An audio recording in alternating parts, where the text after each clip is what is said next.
नमस्ते दोस्तों, आप सबका मेरे उषा प्रभा लाइफस्टाइल चैनल में स्वागत है।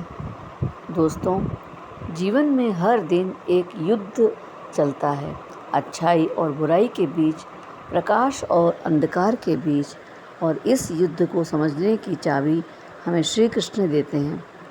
भगवद गीता के अध्याय 16 में दैवी और आसुरी संपत्ति का विभाग योग। आज हम जानेंगे कि क्या चीज़ हमें दिव्यता की ओर ले जाती है और कौन सी बातें हमें विनाश के मार्ग पर ढकेल देती है। तो चलिए इस अध्याय की गहराई से हम उतरते हैं। अध्याय 16 दैवी और आसुरी संपत्ति के विभाग योग। इस अध्याय में भगवान श्री कृष्ण मनुष्य के दो प्रकार बताते हैं। दैवी संपत्ति वाले लोग जो भगवान के मार्ग पर चलते हैं, और आसुरी संपत्ति वाले लोग जो अहंकार, क्रोध और मोह में जीते हैं। दैवी संपत्ति ईश्वरमय स्वभाव वाले व्यक्ति होते हैं। भगवान कहते हैं दैवी संपत्ति वाले लोगों के गुण हैं निर्भयता, मन की पवित्रता, ईश्वर में दृढ़ विश्वास, दान देना, संयम रखना, सत्य बोलना, अहिंसा, क्षमा, करुणा और आत्मसंयम। उदाहरण, मान लो किसी व्यक्ति को रास्ते में एक घायल जानवर दिखे। दैवी स्वभाव वाला व्यक्ति उसे पानी पिलाएगा, सहायता करेगा, लेकिन आसुरी स्वभाव वाला व्यक्ति उसे अनदेखा कर देगा या उसका मजाक उड़ाएगा। दैवी गुण वह शक्ति है जो इंसान को दूसरों के दुख को अपना मानने की क्षमता देती है। आसुरी संपत्ति विनाश की ओर ले जाने वाले गुण होते हैं। भगवान कहते हैं जो व्यक्ति दिखावा करता है, अभिमान से भरा है, दूसरों से कठोरता से बात करता है, क्रोधी है और अज्ञान में जीता है, वह आसुरी संपत्ति का धनी है। उदाहरण के लिए, आजकल के समाज में कुछ लोग ऐसे हैं जो अपनी शक्ति या पद का घमंड करते हैं। वे सोचते हैं कि उन्हें किसी का डर नहीं, किसी नियम का पालन जरूरी नहीं। ऐसे लोग शुरुआत में बहुत शक्तिशाली लगते हैं, लेकिन धीरे धीरे उनका पतन निश्चित होता है। जैसे रावण विद्वान था, बलशाली था, पर अहंकार ने उसे सर्वनाश की ओर ले गया। दैवी और आसुरी मनोवृत्तियाँ का संघर्ष।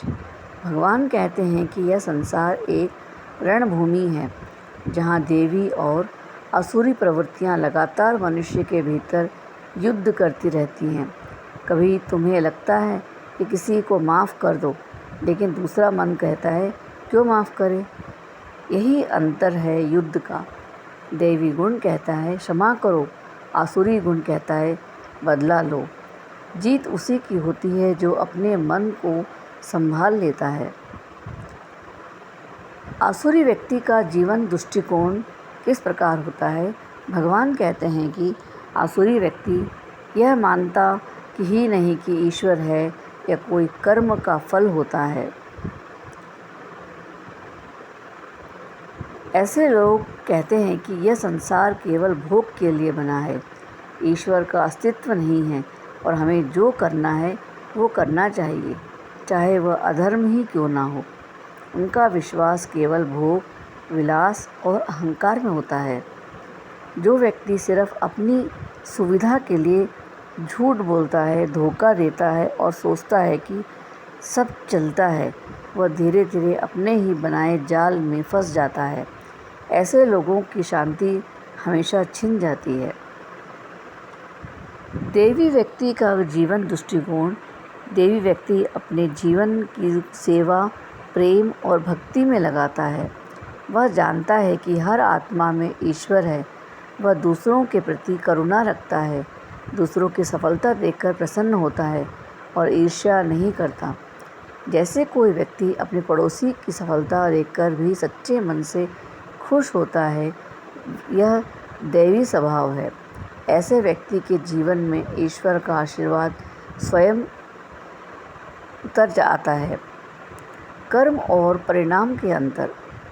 भगवान कहते हैं, दैवी गुणों वाला व्यक्ति मुक्ति की ओर जाता है और आसुरी गुणों वाला व्यक्ति बंधन, दुख और विनाश की ओर। जैसे जब कोई इंसान अपने कर्म धर्मपूर्वक करता है बिना स्वार्थ के, तो उसे भीतर से संतोष और शांति मिलती है। वही स्वार्थी कर्म व्यक्ति का चिंता, तनाव और भय की ओर ले जाता है। अंतिम संदेश, स्वयं का निरीक्षण करना। भगवान अंत में कहते हैं कि हर व्यक्ति को खुद को देखना चाहिए। क्या मैं दैवी गुणों को बढ़ा रहा हूँ या आसुरी गुणों को? हर बार जब तुम क्रोधित हो, ईर्ष्या करो या दूसरों को छोटा दिखाओ, याद रखो तुम अपने ही अंदर की दिव्यता को कमज़ोर कर रहे हो। और जब तुम क्षमा करते हो, प्रेम करते हो, सहायता करते हो, तुम भगवान के और करीब हो जाते हो।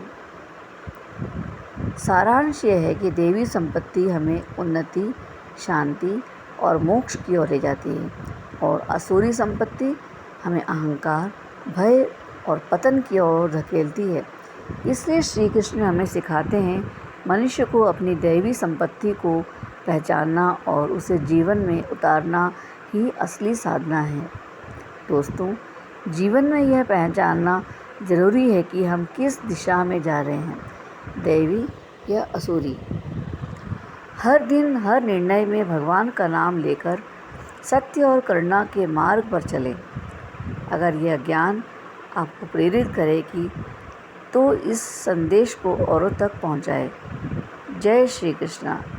अगर आपको वीडियो ज्ञानवर्धक लगे, पसंद आए तो वीडियो को लाइक करें, शेयर करें। अब तक सब्सक्राइब नहीं किया तो प्लीज़ सब्सक्राइब कर लें। Thanks for watching.